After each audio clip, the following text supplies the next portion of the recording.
인간의 본성을 보면 그 본성은 통제하며 군림하기를 좋아한다라고 하죠. 누군가의 밑에 살고 싶어하지 아니하고 섬김받기를 좋아하는 존재가 바로 인간이라는 존재입니다. 이것이 인간의 본성이라고 얘기할 수 있는데요. 이 러시아에서 벌어졌던 일이에요. 호랑이를 키우는 동물원이 있었는데 호랑이 먹이로 염소 한 마리를 넣어준 겁니다. 근데 그날따라 호랑이가 염소를 잡아먹지 않고 이 염소랑 친해지기 시작한 거예요. 그래서 호랑이는 약 3개월 정도, 3, 4개월 정도 염소에게 자기 식사를 양보하기도 하고요. 함께 놀기도 하면서 시간을 보냈는데 염소가 이 복에 겨운 줄 모르고 호랑이한테 조금 까불다가 덤비다가 호랑이가 한번 공격하는 바람에 두 짐승의 이상한 동거는 마무리되었다라는 기사를 본 적이 있습니다. 그리고 호랑이의 본성이 튀어나와서 염소를 죽였다라는 것인데요. 우리들도 그렇죠. 인간의 본성은 섬기는 것보다 받는 것 좋아하고 베푸는 것보다 받는 것을 좋아하며 인정해주기보다는 질투하는 것을 더 좋아하는 존재가 우리들의 본성이 됩니다. 그게 우리가 살아가는 삶의 방식인데 심지어 교통사고가 나도요. 이 잘잘못을 따지기 전에 이 목소리 큰 사람이 이긴다고 할 정도니까 얼마나 인간의 본성이 악한지 알 수가 있게 되죠. 이처럼 인간은 순수하게 누군가를 섬기는 것이 불가능한 존재임을 여러 각도로 확인할 수 있는데요. 그럼 오늘 본문에서 예수님은 우리에게 새로운 삶의 방식을 전달해주고 있습니다. 그 삶의 방식은 바로 섬김이라는 방식인데요. 오늘 예수님께서 가르쳐주신 이 새로운 방식을 그리스도인으로서 실천하기에 충분한 성령의 충만함이 우리 사랑하는 섬김이 도우미와 또 우리 신성교회 모든 권속들에게 있게 되기를 주의 이름으로 간절히 소망합니다. 그래서 정말 이렇게 우리가 이 새로운 방식, 즉 이 섬김의 방식대로 살아가는 것, 이게 그리스도인의 자세고 모습이라고 얘기할 수가 있다라는 건데요. 예수님은 공생애를 보내실 그때에 어떤 공적인 자리도 차지한 적이 없고요. 학위나 문벌이 좋은 것도 아니셨지만 영적인 권위가 있으셨고 또 가는 곳마다 많은 사람이 모여서 예수님의 말씀을 경청하게 되었습니다. 종교지도자들이 경계하고 시기하고 미워하던 예수님의 모습은 바로 우리를 섬기러 오셨기 때문에 그들은 질투하는 모습으로 그렇게 보여지게 되었는데 마태복음 20장 28절에 보면 우리에게 굉장히 중요한 말씀이 선포되어지고 있죠. 함께 다 같이 읽도록 하겠습니다. 시작. 인자가 온 것은 받으려 함이 아니라 도리어 섬기려 하고 자기 목숨을 많은 사람의 대속물로 주려 함이니라. 아멘. 그러니까 보통 어떤 이 신이란 존재가 오면, 그러니까 제가 지난번에도 말씀드렸지만 제가 기독교에 대해서 고민하다가 이게 진짜 기독교라는 것이 진리라는 것을 믿게 된 것은 바로 이 부분이 굉장히 컸어요. 왜 컸냐면 보통 신이라는 존재는 군림하는 존재가 신이라는 존재거든요. 근데 이 기독교는 그게 아니더라고요. 기독교는 군림하고는 굉장히 먼 그런 그렇게 모습을 갖고 있고 군림하지 않는 것, 또 정말 섬기는 자리에 있는 것, 그게 바로 이제 가장 중요한 진리의 원칙들이 됩니다. 예수님이 이 땅에 오실 때부터 우리 위에 군림하러 오신 것이 아니라 섬기러 오셨다라고 표현되어지고 있고요. 예수님의 목적은 바로 섬기는 것이 목적이었습니다. 특별히 오늘 본문 35절을 보면 이 치맛바람의 원조라고 꼽히는 이 세베대의 아들 야고보와 요한이 주님께 나와 물어봅니다. 야고보와 요한이 등장할 때는 언제나 앞에 붙는 수식어가 있는데 그 수식어는 세베대의 아들이라는 수식어가 등장하고 있죠. 그러니까 이 세베대라는 수식어가 등장한다는 것은 이 당시에 많은 사람들이 다 알고 있을 정도로 좋은 집안의 사람들이었다라는 것을 보여주고 있는 것입니다.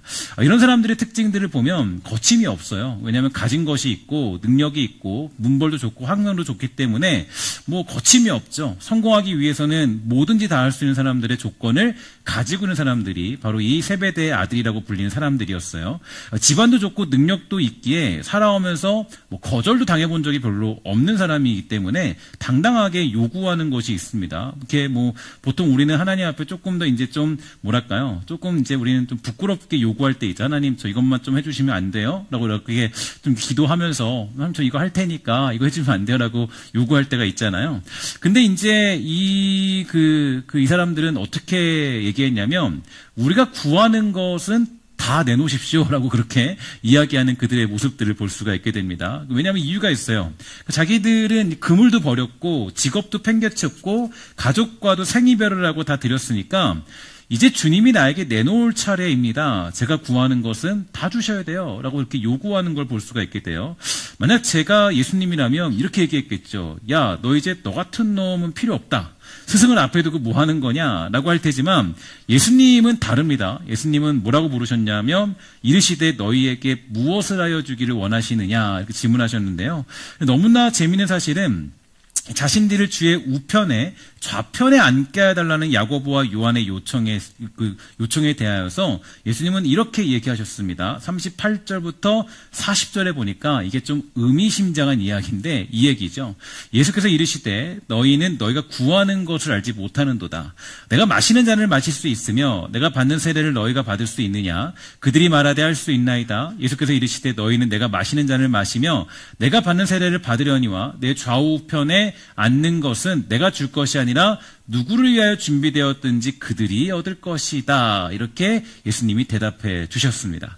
쉽게 말해서 그들의 요청에 대해서 예수님은 야, 내가 그렇게 너가 원하는 거 다 해줄 수 있어. 근데 어떻게 너 내 영광에 참여할 자신 있니? 라고 질문하신 거예요. 그런데 내가 한 가지 말할 수 있는 건 있는데 뭐냐면 내 영광에 참여하면 이 다음에 일어나는 일들에 대해서는 나는 잘 모르고 오직 하나님만이 아시는 길이야. 이렇게 예수님 얘기하신 거예요. 제자들은 그 영광의 길이 뭔지 몰랐죠. 이들은 그냥 요구하니까 받아내고 하나님 뭔가 좋은 거 주실래나 보다 이런 생각을 했을 거예요. 그래서 이제 이들이 얘기하기를 예, 저 할 수 있어요. 예수님 말씀하신 것 제가 다 할 수 있고요. 저에게 그 영광 주시면 저 너무 땡큐죠. 좋습니다. 라고 얘기하는 겁니다. 근데 그렇게 답하는데 결국에 사도행전에 보면 12제자 중에서 가장 먼저 순교한 사람이 누구였습니까? 누구죠? 야고보죠. 그래서 야고보예요. 이게 되게 신기한 게, 그러니까 이제 가장 먼저 순교한 사람이 야고보고요. 그리고 그에 반해서 요한은 어떻게 돼요? 제일 오래 살죠. 제일 오래 사는데 이게 그냥 행복하게 평탄하게 산 것이 아니라 반모섬에 갇혀서 아주 그냥 최악의 삶을 살아가는 인생이 야고보와 요한의 모습인 것을 볼 수가 있게 됩니다. 이게 보면 이제 그냥 이렇게 했으니까 저주받았다 이런 건 아니에요. 이게 어떤 얘기냐면 결국 두 사람은 이제 그 예수님이 말하는 영광을 이해하지 못했던 거죠. 예수님이 말했던 영광, 예수님이 걸으려고 했던 그 길이 뭔지를 모르니까 그저 그냥 그게 좋은 거다 했으니까 그냥 이렇게 받아들인 거예요. 받아들였는데 결국에 그 길이 뭐냐면 십자가의 길을 걸었던 것이고요. 주님이 마신 죽음의 잔을 마시게 된 것입니다. 그러니까 이제 이들은 뭣도 모르고 그냥 주님 주신다니까 저 갈게요. 영광의 길이니까 갑니다. 했더니 이제 이들은 그 최초의 순교자가 되었고 그 다음에 최고로 오래 사는 그런 고통 속에 살아가는 요한의 모습을 볼 수가 있게 됩니다. 근데 더 재밌는 건 이 예수님의 그런 그 상황들, 예수님이 말씀하시는 정말 그리스도인의 길이 뭔지를 다 그러니까 제자들이 가르쳐도 몰라요. 모르니까 그냥 무조건 좋다 그러는 거거든요. 근데 이제 이렇게 그 고난에 참여해라 라고 했더니 하여튼 모르지만 이들이 나 받았다, 나 행복해 막 이렇게 얘기했는데 그때 이제 이 제자들, 같이 옆에 있던 제자들이 뭐라 그럽니까? 41절에 보니까 이렇게 얘기하는 거예요. 10제자가 듣고 야고보와 요한에 대해서 화를 내거늘 라고 얘기합니다. 이들은 지금 죽음의 잔을 마시고 이제 가는 길인데 마치 뭔가 대단한 축복을 받았던 것처럼 이들이 시기하고 질투하는 모습을 볼 수가 있는 거죠. 그래서 이제 예수님이 이제 그들의 모습을 보면서 화를 내시며 말씀하십니다. 야, 저기는 이방 사람들은 너희들 같지는 않을 거다. 너희들 그동안 나한테 배운 게 뭐냐. 내가 그동안 너희에게 가르친 것은 사람들 위해 군림하여 세우는 세상이 아니라 내가 죽어 섬김으로 세우는 세상이야. 나도 섬김받으러 온 것이 아니라 섬기러 왔고 내가 죽음으로 온 세상 사람들이 살아나는 그 비전을 가지고 내가 온 것을 너 잊지 말아야 돼 라고 얘기해주는 장면이 우리가 오늘 본문에 보고 있는 내용이 되는 거죠. 그러니까 마치 우리에게 하시는 말씀 같지 않습니까? 그러니까 우리는 정말 내가 살기 위해서 발버둥 치고 또 그거 하나 더 얻으려고 화도 내고 짜증도 내고 윽박도 지르고 드리기도 하지만 문제는 이미 전제 조건 자체가 잘못된 것이에요. 그러니까 우리는 살기 위해서가 아니라 사실은 죽기 위해서 나의 것을 드리는 삶을 살아야 되는 겁니다. 초대교회 많은 사람들이 하나님의 전적인 은혜를 경험하게 되니까 어떤 일이 벌어졌냐면 자신의 재물과 음식들을 나누며 살게 되었습니다. 그래도 먹을 것이 없지만 그들은 그런 것들을 나누며 살았어요. 그러니까 자기 것을 나눈다는 것은 곧 이제 죽음을 각오한다라는 의미라고 얘기할 수가 있을 텐데요. 여러분들이 잘 알고 있는 이제 안타까운 이야기지만 여러 가지 참사들이 있습니다. 이제 우리가 최근에 만났던 참사는 이제 그 비행기 참사죠. 너무나도 끔찍하고 고통스러운 일인데, 거기에는 이제 뭔가 그 아주 짧은 시간에 벌어진 일이기 때문에 뭔가 글을 남기거나 할 수 있는 조건들이 잘 안 됐던 것 같아요. 근데 마지막에 조금씩 날라온 문자들을 보면 거기도 동일한 내용들이 담겨져 있는데요. 대구 지하철 참사 너무 잘 알고 계시고, 세월호 참사 같은 시간들이 막 있으니까, 죽어가는 시간들이 있으니까, 그들이 그때 썼던 이야기, 그들이 어떤 보냈던 문자 메시지들, 내용들을 보게 되면 전부 다가 어떤 이야기를 하냐면 사랑해라는 단어가 사용되어 있죠. 사랑해, 고마워, 미안해. 죽기 전에 썼던 말이 뭐예요? 사랑한다는 얘기예요. 그러니까 사랑해, 미안해, 고마워, 이게 죽기 전에 쓰는 가장 어떤 그 사람들이 많이 쓰는 단어라는 거죠. 죽음을 앞둔 사람들은 누군가를 미워하지 않아요. 그래서 내가 이제 곧 죽음이 있는데 앞에 내가 곧 이제 죽어요. 죽는데 저 미운 사람 내가 한 대 못 데리고 간 게 내가 너무나도 속상하다. 이런 사람 없어요. 그러니까 다 죽을 때가 되면 다 어떻습니까? 아무리 미운 사람도 내가 한 번만 더 용서해 줄 걸. 한 번만 더 사랑해 줄 걸. 한 번만 더 이해해 줄 걸. 이게 바로 이제 죽기 전에 해야 되는 모습들이에요. 이게 되게 중요한 게 왜 중요하냐면, 그러니까 이제 죽기로 작정한 사람들은 누군가를 미워하지 않는다는 거죠. 죽기로 작정한 사람들은 미워하지 않고 군림하지 않아요. 끝까지 내가 저거 한 번 더 못 뺏어 먹은 거 내가 너무 아쉬워 죽겠다. 이런 사람 없어요. 죽을 때 되면은 다 어떤 생각하냐면은 미안해 죽겠네. 미안하다. 너무 미안하다. 한 번만 더 이해하고 용서해주고 사랑할 걸. 이게 바로 이제 죽기 전에 하는 가장 큰 고백이라는 거예요.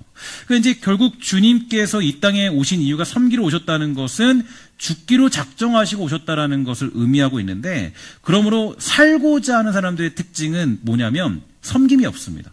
그러니까 이제 우리가 예수 믿고 살아갈 때 우리가 보통 아무리 신앙생활을 감당해도 그 사는 데에 굉장히 집중하는 사람들은요, 섬기지 않아요. 왜냐면 내가 살기 바쁘니까 군림하기 좋아하지.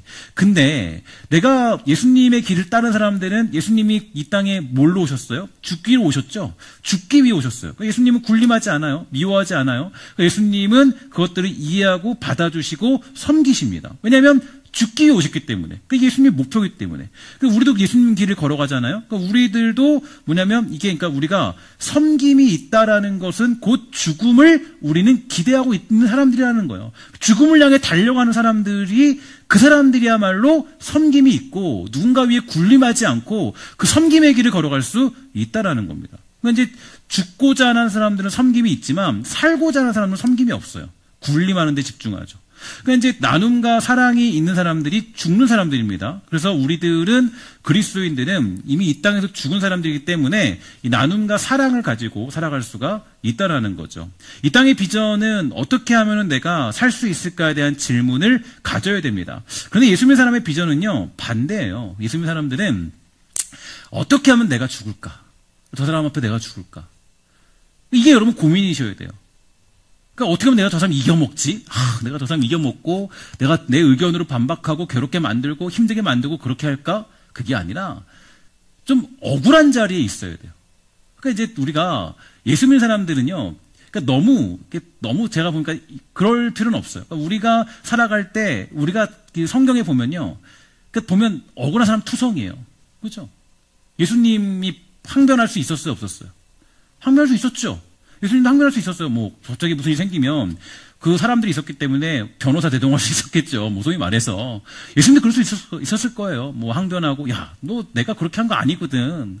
내가 그런 식으로 이 땅에 한 게 아니야. 저 사람들 먹인 거는 너무 불쌍하고 아파서 내가 너를 먹인 거지. 라고 하면서 이렇게 변명하면서 얘기하면서 억울한 일을 조금 해소할 수 있었을 거예요.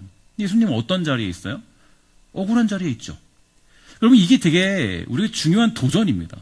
예수 믿는 사람들은 이제 가급적이면은, 그러니까 물론 이제 우리가 어떤 일들에 대해서 그러니까 내가 원하는 방식대로 풀리지 않아 괴로울 때가 있어요. 그런데 가급적이면은 우리가 어떤 누군가를 이겨먹는 자리에 있는 것보다 내가 지는 자리에 있는 게 더 좋습니다. 그게 신앙적인 모습이에요. 그러니까 예수님이 그렇게 사셨어요. 아니, 예수님의 본을 보면 그렇게 하셨어요, 예수님이.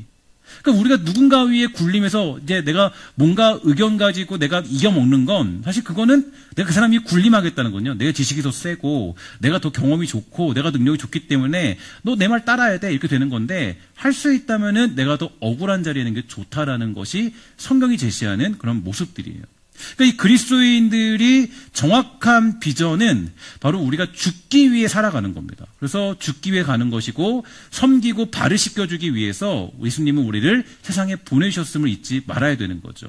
예수님 마태복음 23장 11절에서 이렇게 말씀하셨죠. 너희 중에 큰 자는 너희를 섬기는 자가 되어야 되겠다라고 얘기하셨는데 여기 섬기는 자의 헬라어의 단어는 디아코노스라는 단어인데요. 이 디아는 어떤 것을 통하여라는 뜻이고 이 코노스는 먼지, 흙, 티끌이라는 그런 뜻을 가지고 있습니다. 결국에 이 디아코노스는 먼지를 통하여라는 뜻인데 이것은 먼지투성이 길 위에 서는 것을 의미하는 거예요. 그러니까 우리가 뭔가 어떤 고귀하고 뭐 백조 같은 그런 자리에 있는 것이 아니라 우리는 먼지투성이 같이 막 그런 자리에 있는 것이 우리의 모습이라는 거죠. 예수님이 인자가 온 것은 섬김을 받으려 함이 아니라 도리어 섬기려 하고 자기 목숨을 많은 사람의 대속물로 주려 함이라고 말씀하셨어요. 세상의 왕들은 사람들을 자신이 위해 죽이러 가라고 명령하지만 예수님은 백성들을 위해서 죽으러 오신 왕이었습니다. 기독교는요, 역설의 진리가 존재해요. 하나님의 나라에서는 첫째가 꼴찌되고 꼴찌가 첫째되고 먼저가 나중되고 나중이 먼저 됩니다. 으뜸이 종이 되고 종이 으뜸이 돼요. 예수님은 제자들에게 자신을 낮추고 종이 되어 섬기라고 말씀하셨습니다. 하지만 영적으로 보면 그들이야말로 제일 위대한 사람들이 되는 거죠. 예수님은 큰 자가 되려는 자는 섬기는 자가 되어야 한다고 말씀하셨어요. 또한 자기를 높이는 자는 반드시 낮아질 것이고 자기를 낮추는 자는 높아집니다. 세상은 높아지라고 애를 쓰지만 우리는 낮아지기 위해서 가장 큰 힘을 기울여야 되는 거예요. 어떻게 하면 우리가 저 어린아이 같이 살 수 있을까? 어떻게 하면 우리가 그렇게 살아갈 수 있을 것인가? 또는 예수님은 성만찬의 자리에서 제자들의 발을 씻기셨습니다. 오직 요한만이 이 사건을 기록하고 있는데 이 발을 씻기는 것은 당시 문화에서 종들이나 하는 일이었다고 얘기하죠. 그것도 아주 낮은 직급의 종이 하던 일이 발을 씻기는 일이었다 그래요. 근데 성만찬 자리에서 예수님이 갑자기 일어나셔서 대야에 물을 채우시고 수건을 허리에 두르시고 제자들의 발을 씻겨주셨습니다. 그동안 랍비로 알았고 또한 주님으로 고백했던 예수님께서 그렇게 손수 그들의 발을 씻기기로 작정하시는 거예요. 예수님은 이 행위를 통해서 자신의 사랑을 증명하셨고요. 씻기기 위해서는 물을 대야에 떠오는 수고를 해야 됐고 제자들 앞에 무릎을 꿇어야 되는데 이것은 겸손을 보여주고 있죠. 발을 만지며 발냄새를 맡아야 되고요. 손으로 발에 묻은 때의 더러움을 씻겨야 됩니다. 마지막으로 수건으로 닦아서 물기를 제거해 줘야 되죠. 이게 보기에는 쉬워 보이지만 실제로 해보면요. 정말 어려운 일이에요. 여러분 우리 작년에도 해봤지만 작년에는 사실 정말 그 온가족 수련회 때 했지만 아주 약식으로 했고 그냥 여러분들이 웃으면서 막 이렇게 막 했잖아요. 지금 막 했잖아요. 사실 근데 제가 세족식을 언제 해서 은혜 받았냐면 아마 18년도 겨울인가 19년도 그때쯤인 것 같아요. 그때 이제 청소년과 청년들 연합수련회를 진행했습니다. 했는데 양평에서 진행했던 걸로 기억하는데 그때 이제 연합 동계수련회 때 이제 밤에 이 선생님들이 발을 씻겨주는 그런 시간들이 있었는데 세족식이었습니다. 근데 저도 참여했습니다. 저도 참여했는데요. 그때 제가 맡은 사람들이 누구였냐면 하필이면 이제 제가 맡은 사람들이 겨우겨우 시간을 내서 직장 갔다가 돌아왔던 청년들을 제가 씻겨주기로 한 거예요. 근데 이제 문제는 뭐냐면 얘네들은 세족식이 있는지 몰랐어요. 이제 그 집회에 참여하고 그 다음에 세족식을 하잖아요. 그럼 보통 이제 이 세족식이 있는 걸 아는 친구들은 집회하기 전에 뭐 하고 와요? 발을 닦고 오잖아요. 근데 제가 맡은 애들은 이게 아무도 주최 측의 농간인 것 같은데 제가 맡은 애들은 누구냐면 직장 갔다가 이제 밤 늦게 온 애들이에요. 남자애들 막 우락부락하게 생긴 남자애들이 막 이렇게 해서 막 왔는데 걔네들 제가 이제 그 세족식이 걔네들 있는지도 모르기 때문에 근데 그냥 이제 갑자기 세족식 한다니까 근데 제가 이제 발을 씻겨줘야 되는 거예요. 근데 그냥 신발에서 바로 그냥 그 상태에서 하필 그때 겨울이잖아요. 겨울이니까 이 꼬랑내가 엄청 심하게 날 거 아니에요. 남자들은 이게 꼬랑내가 이게 어쩔 수가 없어요. 겨울에는요. 어쨌든 간에 신발에서 벗어서 발을 내놓는 상황이었습니다. 근데 정말 쉽지 않아요. 더군다나 일을 하다가 왔으니까 발은 냄새가 날 것이고 때가 있고 겨울이니까 그 발이 따뜻해요. 되게 따뜻하고, 그리고 또 발은 더럽고 냄새나고 땀에 붙어있는 발을 이렇게 만지니까 기분이 이상하더라고요. 정말 이상해요. 제가 제 아내 발도 안 닦아봤거든요. 근데 이제 그 남자애들의 그 큰 발을 그냥 이렇게 막 보면 냄새가 나고 하는데 막 이 발을 막 내가 막 해야 되는데 제가 막 이렇게 그 발을 만져서 대야에 딱 넣어가지고 하는데 그때 근데 눈물이 펑펑 나더라고, 속으로는. 근데 그때 제가 이 발을 잡고 울면 이상하잖아요. 그죠? 발을 보면 이게 막 발을 잡고 울면은 막 이게 막, 이거 뭐, 저 사람이 미쳤나 막 그럴 수 있잖아요. 그래서 제가 그때 눈물을 막 참고 마음속에 눈물이 터지는 거예요. 이게 신기한 거예요. 내가 태어나서 처음으로 가장 낮은 그런 더러운 발을 내가 누군가의 발을 내가 정말 사랑해서 내가 너무나 사랑하는 뭐 아내나 자녀들 발은 충분히 씻기겠죠. 근데 그냥 청년들, 물론 사랑하지만 그래도 뭐 아내만큼은 아니잖아요. 그죠? 근데 내가 이 사람을 발을 씻겨서 하는데 이게 씻지도 않은 발을 내가 씻기려고 하니까 이게 뭔가 이상하더라고요. 근데 그 따뜻한 그 촉감, 그게 되게 신기해요. 그 막 발이 막 이렇게 걸어왔고 애들이 막 그 직장 갔다 왔으니까 이 발이 막 뜨겁더라고요. 뜨겁고 막 이렇게 왔으니까 뜨거워요. 근데 그 뜨끈뜨끈한 발을 딱 잡으니까요. 느낌이 되게 묘해요. 근데 너무 신기한 게 거기서 막 마음속에 감동이 막 오더라고요.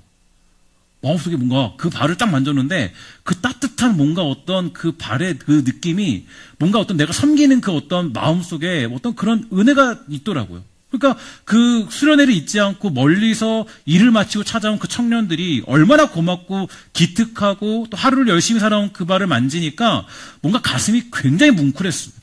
그 냄새나고 더러운 발을 잡고 울면 정말 이상할 것 같아서 억지로 웃으면서 그 발을 닦아줬죠. 발을 내놓은 친구들보다 오히려 제가 더 많은 은혜를 누렸던 그런 시간들이었습니다. 누군가를 섬기는 것, 사랑하는 것은 이게 되게 신기한 게 내가 다 빼앗기는 것 같지만 사실 내가 더 많이 얻는 겁니다. 섬기는 건 힘들어요. 어려워요. 누군가를 희생하는 건 어렵죠. 근데 그 희생 가운데 내가 얻는 게 더 많이 있더라는 거예요. 그래서 이 섬기는 자리에 들어가면 더 큰 은혜가 나에게 주어지게 되는 것입니다. 섬기면 나뭇가지가 말라 비틀어지듯이 앙상해지는 것이 아니라 오히려 뿌리가 단단해져서 훗날 나무가 풍성하게 열매 맺히게 되는 줄 믿습니다. 예수님은 요한복음 13장 15절에서 말씀하셨어요. 이렇게 말씀하셨습니다. 다 같이 읽을게요. 시작. 내가 너희에게 행한 것 같이 너희도 행하게 하려 하여 본을 보였노라. 아멘. 예수님이 본을 보였다 그러죠. 그러니까 사실 옛날에도 그런 논쟁이 많았는데 예수님을 닮는 게 가능하냐. 그러니까 우리 인간으로서는 닮는 게 불가능하다. 다만 성경이 제시하는 건 우리에게 본을 제시해 준다라고 얘기할 수 있는데 그 본을 제시해 준다는 것은 예수님이 가셨던 길을 우리가 모양과 흉내를 내서 그 길을 걸어간다라고 얘기할 수가 있다라는 거죠. 그러니까 우리가 특히 이 예수님처럼 낮추고 섬기는 것, 특히 다른 사람들의 더러운 부분을 만져주고 사랑으로 씻어주는 자리, 이 자리가 굉장히 중요한 자리가 되는 것입니다. 특별히 이 땅에 진정한 리더로 우뚝 서고 싶다면 또 여러분들 섬김이 도우미로서 정말 진정한 그런 리더의 자리에 있고 싶다면 우리는 섬기는 그리스도인, 섬기는 교회가 되어야 될 필요가 있습니다.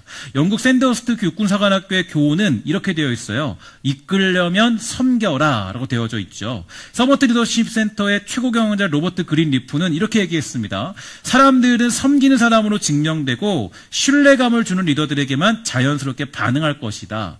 미래에 유일하게 생존할 수 있는 제도는 주로 섬기는 사람이 이끌어가는 공동체가 될 것이다. 이렇게 해석해주고 있습니다. 저는 우리 교회의 부흥을요 생각을 안 할 수가 없겠죠. 그래서 기도하면서 생각하고 또 생각해봤습니다. 하나님 어떻게 우리에게 부흥이 임할 수 있을까요? 이전에 제가 말씀드린 적이 있는데 고민해보니까 하나님이 주신 메시지는 바로 교회가 어떤 교회 되어야 되느냐, 섬기는 교회가 되어야 될 필요가 있다라는 생각을 하게 되었습니다.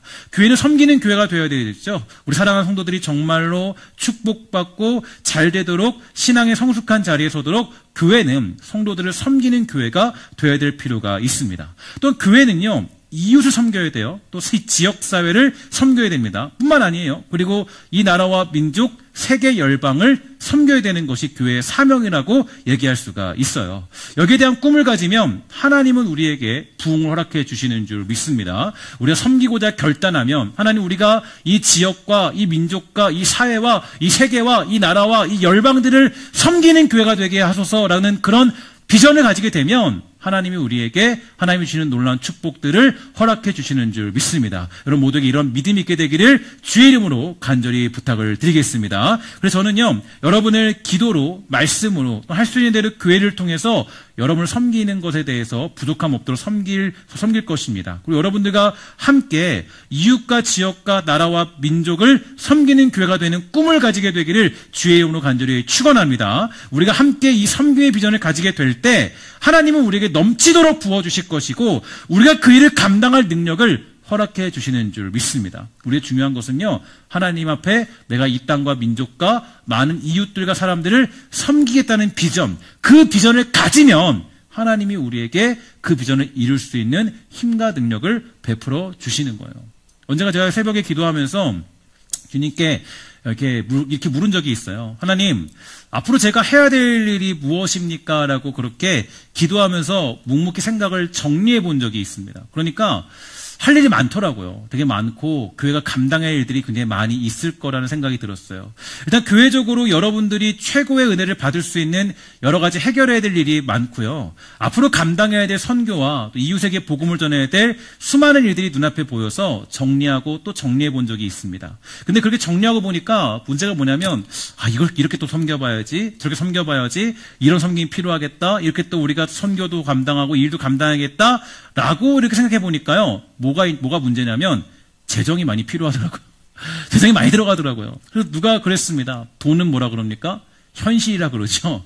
정말 우리가 돈을 너무 사랑해서도 안 되지만 재정이 있어야 교회가 섬기고 또한 어떤 그런 섬기며 일할 수 있을 것 같았어요. 그래서 제가 현재 우리 교회 재정과 여러모로 그 당시에 비교를 해보니까요, 제가 하려고 하는 일들을 계산해 보니까 이대로 가면 10년도 더 걸릴 일처럼 보이게 되었습니다. 그래서 하나님께 얘기해서 하나님, 저는 못할 것 같아요. 포기해야 되겠습니다. 라고 생각을 접으려는데 그때 제 마음속에 다가온 생각이 뭐냐? 포기하지 말라는 주님의 뜻이 저에게 전달된 것 같았어요. 그래서 어떻게 하죠 하나님? 라고 질문하니까 그때 일단 하나님이 주신 마음은 여러분들의 사업과 재정을 위해 축복하면서 기도해 주라는 마음을 하나님이 허락해 주셨어요.